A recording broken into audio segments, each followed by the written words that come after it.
मैं Akshay Narayan Pareek, assistant professor sociology, government college Bundi. एक बार पुनः आपका स्वागत करता हूँ राजकीय महाविद्यालय बूंदी के ऑफिशियल यूट्यूब चैनल में।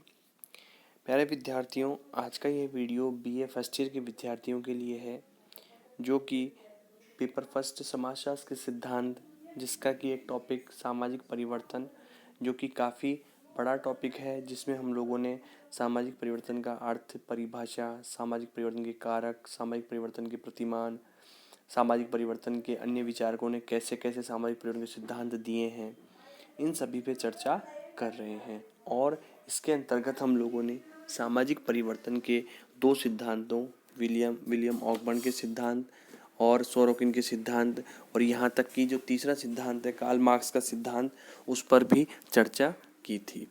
और ये जानने का प्रयत्न किया था कि इन सभी विचारकों ने किस प्रकार से सामाजिक परिवर्तन की व्याख्या की है और किस प्रकार से सामाजिक परिवर्तन को समझाने का प्रयत्न किया है। जिसके अंतर्गत हम लोगों ने जो लास्ट वीडियो में हम लोगों ने कार्ल मार्क्स का सामाजिक परिवर्तन के बारे में पढ़ा था कि कार्ल मार्क्स ने किस प्रकार से सामाजिक परिवर्तन को आर्थिक आधार पर या आर्थिक निर्धारणवाद के आधार पर समझाने का प्रयत्न किया है। और उसमें हम लोगों ने जो मान्यताएं थी कार्ल मार्क्स की, कुछ मान्यताएं जिनमें अस्तित्व चेतना का निर्णायक है या द्वंद्वात्मक उद्विकास तक हम लोगों ने पढ़ लिया था, और आप लोग देख सकते हो पिछली वीडियो में। तो आज की इस वीडियो में हम लोग इसके आगे की चर्चा करेंगे। और ये केवल कार्ल मार्क्स की मान्यताएं नहीं है, ये कार्ल मार्क्स के सिद्धांत हैं कि किस प्रकार से समाज में परिवर्तन होता है। इसको मार्क्स ने आर्थिक आधार पर समझाया है। जब हम द्वंद्वात्मक उद्विकास की भी बात करते हैं, तो द्वंद्वात्मक उद्विकास में भी मार्क्स ने यही बताया है कि किस प्रकार से समाज में परिवर्तन, जो द्वंद्व होता है, जो संघर्ष होता है, जो दो शोषक और शोषित वर्गों में, या ये कहें कि पूंजीवादी, पूंजीपति और सर्वहारा वर्ग में जो द्वंद्व चलता है, और जिसके परिणाम स्वरूप समाज में परिवर्तन आता है और एक ऐसे समाजवादी समाज की स्थापना होती है जिसमें मानव मूल्य सर्वोपरि होते हैं, समाज में समानता पाई जाती है, असमानता का कोई स्थान नहीं होता है। तो आज के वीडियो में हम लोग जो अतिरिक्त मूल्य का सिद्धांत है वहाँ से प्रारंभ करते हैं, थियरी ऑफ सरप्लस वैल्यू। अब जो ये शब्द है अतिरिक्त मूल्य, यदि हम इस शब्द के बारे में थोड़ा सा सोचें कि अतिरिक्त मूल्य का सामान्य शब्द में आशय है जो किसी वस्तु का जो वास्तविक मूल्य है और उसके अतिरिक्त जो भी उसका मूल्य रखा जाता है, अर्थात एक लाभ से की उच्चतम सीमा के ऊपर भी जो उसका मूल्य रखा जाता है। जैसे इसका एग्जांपल हम लोग लेंगे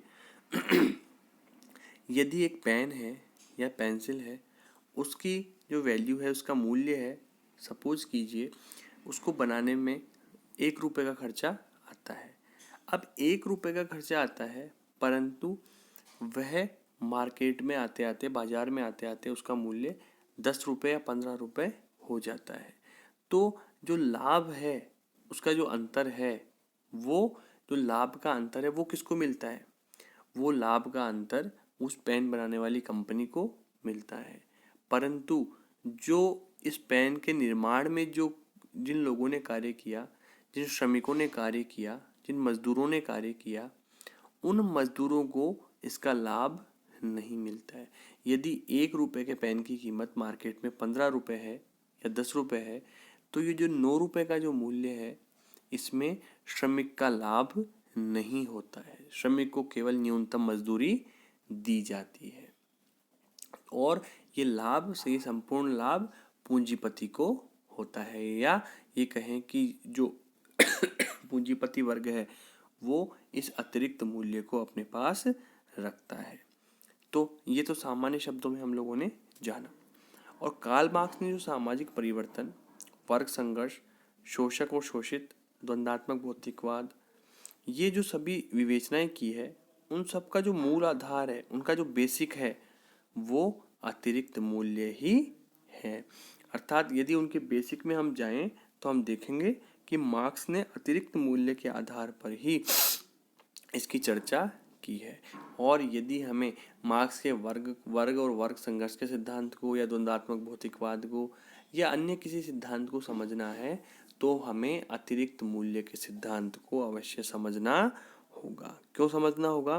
क्योंकि जो मार्क्स का अतिरिक्त मूल्य का सिद्धांत है वो स्पष्ट व्याख्या करता है कि किस प्रकार से जो शोषक वर्ग है वो शोषित वर्ग को लाभ से दूर रखता है और स्वयं अधिक लाभ कमाने के लिए कार्य करता है। तो मार्क्स कहते हैं कि जो अतिरिक्त मूल्य हैं वो किसी भी वस्तु के निर्माण में जो खर्चा आता है उस खर्चे की तुलना में जितने अधिक मूल्य में वह वस्तु बेची जाती है उसके बीच के अंतर को कहते हैं। जैसा कि हमने अभी पहले समझा था कि कोई भी वस्तु बेची जाती है और उस वस्तु का जो खर्चा आता है बनने में उसके बीच का जो अंतर है वो उस बीच के अंतर को अतिरिक्त मूल्य कहते हैं। और जैसे हमने इसका एक उदाहरण लिया तो इसके कई उदाहरण हो सकते हैं। अब हम व्यवहारिक रूप में देखेंगे कि कोई भी कारखाना है, कोई भी फैक्ट्री है या ये कहें कि कोई भी बड़ा कार्य या बड़े लेवल का कार्य जहाँ होता है वहाँ किसी वस्तु का मूल्य बहुत कम आता है, परंतु बाजार में जब वो वस्तु आती है और आम लोगों तक वो वस्तु पहुँचती है तो उसका मूल्य बढ़कर अधिक हो जाता है। और ये जो सारा मुनाफा है उस वस्तु का वो किसे जाता है? वो सीधा पूंजीपतियों को जाता है जो उस वस्तु का निर्माण करवाते हैं, जो उस कारखाने के या उस फैक्ट्री के मालिक होते हैं। तो जब कार्ल मार्क्स कहते हैं कि जो श्रमिक वर्ग है उसके पास उत्पादन के साधनों को जुटाने की शक्ति और दक्षता नहीं होती है, इसलिए जो श्रमिक है वो अपना श्रम पूंजीपतियों को बेच देता है। अर्थात जो श्रमिक वर्ग है वो जो उत्पादन के साधन हैं, जिन सब चीज़ों से वो उत्पादन हो सकता है, जो उसकी मशीनरी है, वो श्रमिक वर्ग नहीं जुटा पाता और उसके जुटाने के अभाव में वो क्या करता है? वो अपना श्रम पूंजीपतियों को बेच देता है और उसके श्रम से जो उत्पन्न अतिरिक्त मूल्य जो उस पेन से प्राप्त हुआ है वो सारा पूंजीपतियों द्वारा हड़प लिया जाता है। तो इस प्रकार से जो पूंजीपति उत्पादन के साधन जुटाने की क्षमता रखता है उसके फलस्वरूप अतिरिक्त मूल्य के द्वारा विभिन्न उत्पादन के क्षेत्र में श्रमिकों का शोषण करता है। मतलब वो न्यूनतम श्रमिक को न्यूनतम मजदूरी देकर कार्य करवाता है और उस न्यूनतम मजदूरी के पश्चात श्रमिक के पास केवल उसकी मजदूरी के अतिरिक्त किसी प्रकार का कोई लाभ नहीं आता है। और जो पूंजीपति वर्ग है और श्रमिक वर्ग है उसमें जो संघर्ष का मूल कारण है वो अतिरिक्त मूल्य ही है। और जब अतिरिक्त मूल्य के कारण समाज में संघर्ष होगा, शोषक और शोषित में संघर्ष होगा, पूंजीपति और सर्वहारा में संघर्ष होगा तो समाज में परिवर्तन स्वतः ही आता है। तो हम जब सामाजिक परिवर्तन की बात करते हैं तो जो कार्ल मार्क्स का अतिरिक्त मूल्य का सिद्धांत है, जो सरप्लस वैल्यू की जो थ्योरी है वो अपना एक महत्वपूर्ण स्थान रखती है। अगला है वर्ग और वर्ग संघर्ष की अवधारणा। सॉरी। जब हम बात करते हैं वर्ग की तो कार्ल मार्क्स के संपूर्ण सिद्धांत, यदि कहीं भी हम कार्ल मार्क्स को पढ़ेंगे तो उन्होंने वर्गों की बात अवश्य की है। और कार्ल मार्क्स का जो समाजशास्त्र में योगदान है वो वर्ग और वर्ग संघर्ष की महत्वपूर्ण अवधारणा है। और ये अत्यंत महत्वपूर्ण अवधारणा भी है क्योंकि मार्क्स ने हमेशा से ये कहा कि समाज में किसी भी समय में किसी भी काल में दो वर्ग होते हैं और इन दो वर्गों का जो आधार होता है वो आर्थिक आधार होता है। अर्थात ये जो वर्ग बनते हैं वो आर्थिक आधार पर बनते हैं। जब भी समाज में आर्थिक रूप से असमानता आती है तो वो असमानता समाज में दो वर्गों को जन्म देती है। और प्रत्येक समाज में किसी भी काल में कौन से दो वर्ग बताए हैं मार्क्स ने? पहला शोषक वर्ग, दूसरा शोषित वर्ग। अर्थात पहला वो जो कि शोषण करता है, दूसरा वो कि जिसका शोषण होता है या जिसका शोषण किया जाता है। तो मार्क्स क्या कहते हैं कि जो व्यक्ति है एक वर्ग का प्राणी है। प्रत्येक युग में हमेशा शोषक और शोषित वर्ग रहते हैं। शोषक वर्ग वह है जिसका उत्पादन के साधनों पर, उत्पादन की शक्तियों पर, उत्पादन के संबंधों पर स्वामित्व होता है। अब मार्क्स साथ में ये बात भी कहते हैं कि प्रत्येक काल में अर्थात अलग अलग समय में ये जो शोषक वर्ग है ये अलग अलग रूप में सामने आता है। जैसे मालिक, किसी समय में मालिक, उसी को मालिक कहा जाता है, किसी में स्वामी कहा जाता है, किसी में जमींदार कहा जाता है, किसी में बुजुर्गा कहा जाता है, किसी में पूंजीपति कहा जाता है। अर्थात किसी न किसी रूप में ये जो शोषक वर्ग है ये विद्यमान रहता है। इसी प्रकार से जो शोषित वर्ग है जिनका शोषण किया जाता है वो भी विद्यमान रहता है, चाहे वो दास के रूप में हो, गुलाम हो, किसान हो, श्रमिक हो या मजदूर हो। जो कार्ल मार्क्स ने अपनी पुस्तक कम्युनिस्ट पार्टी के घोषणा पत्र में जो लिखी थी, कम्युनिस्ट मैनिफेस्टो में,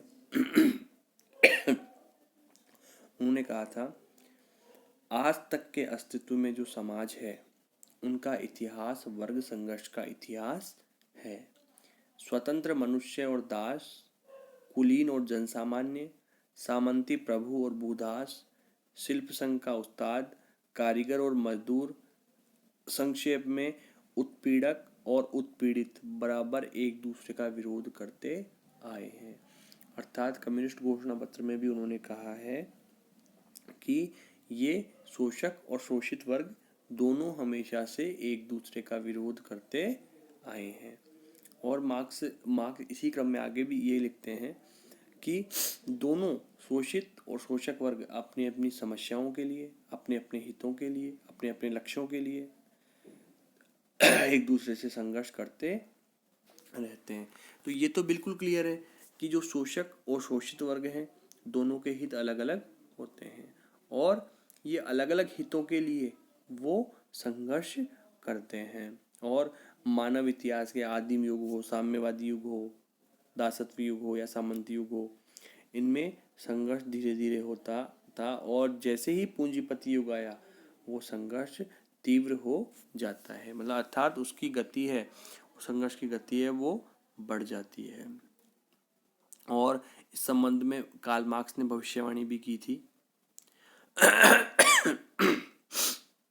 उन्होंने क्या कहा था कि वर्ग संघर्ष के इतिहास में एक ऐसा समय आएगा जब श्रमिक वर्ग पूंजीपति वर्ग व्यवस्था को समाप्त कर देगा। अर्थात पूंजीवादी व्यवस्था को श्रमिक वर्ग के द्वारा जड़ से उखाड़ फेंक दिया जाएगा और पूंजीवादी व्यवस्था के स्थान पर साम्यवादी व्यवस्था स्थापित हो जाएगी जिसमें जो शोषक वर्ग है उसका पूर्णतः अंत हो जाएगा। और इसके साथ ही पूंजीपति समाज के अंत के साथ ही धीरे धीरे असमानता का भी अंत हो जाएगा और एक ऐसे समाज की स्थापना होगी जिसमें किसी प्रकार का वर्ग भेद नहीं रहेगा। पूंजीवादियों के द्वारा जो दुख और कष्ट श्रमिकों को दिए जाते हैं उनसे श्रमिकों को छुटकारा मिल जाएगा।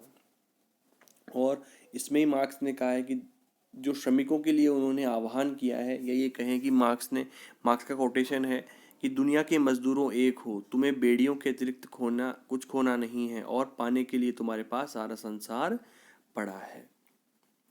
तो जब वो श्रमिक वर्ग के बारे में इस तरह की भविष्यवाणी करते हैं तो वो कहते हैं कि समाज में परिवर्तन होगा और ऐसा परिवर्तन होगा जिसमें पूंजीपति वर्ग पूरी तरह से धराशायी हो जाएगा और एक ऐसे समाज की स्थापना होगी जिसमें किसी प्रकार की असमानता नहीं होगी। अगला है द्वंद्वात्मक भौतिकवाद। देखिए, जब भी कार्ल मार्क्स की बात आती है तो वर्गों के संघर्ष की, वर्गों के द्वंद्व की अवश्य बात आती है और कार्ल मार्क्स ने हमेशा श्रमिक वर्ग के पक्षधर रहे हैं और उन्होंने पूंजीवादी समाज को सिरे से नकारा है। अगला है द्वंद्वात्मक भौतिकवाद। अब द्वंद्वात्मक भौतिकवाद, जब हम द्वंद्वात्मक उद्विकास पढ़ रहे थे तो हम लोगों ने समझा था कि द्वंद्व क्या है, आपसी संघर्ष। दो वर्ग जब भी हुए हैं तो उनमें आपस में संघर्ष होता है। और जो द्वंद्वात्मक भौतिकवाद की अवधारणा है वो जो कार्ल मार्क्स हैं उन्होंने हीगल से ली है। हीगल के द्वंद्ववाद को अपने दृष्टिकोण से कार्ल मार्क्स ने बताया है और यह बताने का प्रयत्न किया है कि किस प्रकार से समाज में जो द्वंद्व होता है, भौतिक चीज़ों में द्वंद्व होता है, वो कैसे परिवर्तन लाता है। मार्क्स कहते हैं कि मानव समाज के इतिहास में हमेशा पदार्थों में संघर्ष रहा है। पदार्थों का मतलब है भौतिक चीज़ों में, आर्थिक चीज़ों में। उनके अनुसार संपूर्ण जो विश्व है उसका मूल पदार्थ में ही होता है। मार्क्स कहते हैं सर्वप्रथम विश्व के पदार्थों में या आर्थिक संसाधनों में परिवर्तन होता है, उसके बाद सामाजिक, धार्मिक, राजनीतिक, कला, साहित्य, विज्ञान आदि में परिवर्तन होता है। अर्थात कार्ल मार्क्स कहते हैं कि सबसे पहले आर्थिक परिवर्तन होता है और आर्थिक परिवर्तन के प्रभाव स्वरूप, परिणाम स्वरूप अन्य चीज़ों में परिवर्तन होता है। और जो द्वंद्वात्मक सिद्धांत है उसमें मार्क्स की मान्यता है कि समाज में संघर्ष और द्वंद्व निरंतर चलता रहता है और ये एक प्रक्रिया से चलता है जो जिसे उन्होंने वाद, प्रतिवाद और संवाद कहा है। वो कहते हैं कि वाद और प्रतिवाद इनमें संघर्ष होता है जिसके परिणाम स्वरूप एक नवीन स्वरूप विकसित होता है और इसी को उन्होंने संवाद कहा है कि वाद, प्रतिवाद और संवाद निरंतर चलता रहता है। और जो धीरे धीरे समय निकलता है तो जो संवाद बनता है वो वापस से वाद का रूप ले लेता है और फिर उसकी प्रतिक्रिया के फलस्वरूप एक प्रतिवाद का जन्म होता है। तो निरंतर यह प्रक्रिया चलती रहती है। और मार्क्स कहते हैं कि जो विश्व के भौतिक जगत में पदार्थों में मतभेद और संघर्ष है वो निरंतर चलता रहता है और समाज का विकास होता रहता है। और इसी सिद्धांत के अनुसार कार्ल मार्क्स ने वर्ग संघर्ष की व्याख्या की है। अब यदि हमें वाद, प्रतिवाद और संवाद समझना है तो इस प्रकार से हम समझ सकते हैं। मार्क्स कहते हैं कि प्रत्येक युग में शोषक जो होता है वो एक वाद के रूप में होता है, अर्थात जो कि शोषण करता है, शोषक अर्थात जो शोषण करता है वो एक वाद के रूप में होता है। वाद एक शब्द मान सकते हो आप लोग जो कि शोषक के रूप में प्रयोग में लिया जाता है और जो शोषित होता है, जिसका शोषण किया जाता है, वो प्रतिवाद के रूप में होता है। अर्थात जब शोषक के द्वारा शोषण किया जाता है तो उसकी प्रतिक्रिया के फलस्वरूप, अर्थात उसके विरोध के फलस्वरूप, उसके द्वंद्व के फलस्वरूप प्रतिवाद अपनी प्रतिक्रिया देता है। अर्थात जिसका शोषण किया जाता है वो अपनी प्रतिक्रिया देता है और दोनों में संघर्ष होता है और इसके परिणाम स्वरूप एक नवीन संवाद का निर्माण होता है। तो ये वाद, प्रतिवाद और संवाद की प्रक्रिया तब तक चलती रहती है जब तक चलती रहेगी जब तक कि समाज में समाजवाद की स्थापना नहीं हो जाती या समाजवादी समाज की स्थापना नहीं हो जाती, जो कि मार्क्स कहते हैं कि पूंजीवाद पूर्णतः समाप्त हो जाएगा और समाजवादी समाज की स्थापना होगी। तो इस प्रकार से कार्ल मार्क्स ने जो सामाजिक परिवर्तन है, संपूर्ण समाज में जो परिवर्तन होता है या भविष्यवाणी के अनुसार समाज में परिवर्तन होगा उसकी व्याख्या की है और ये बताने का प्रयत्न किया है कि किस प्रकार से आर्थिक संसाधनों के द्वारा, वाद, प्रतिवाद, संवाद के द्वारा और द्वंद्वात्मक भौतिकवाद के द्वारा समाज में परिवर्तन होता है। आज के लिए इतना ही। धन्यवाद।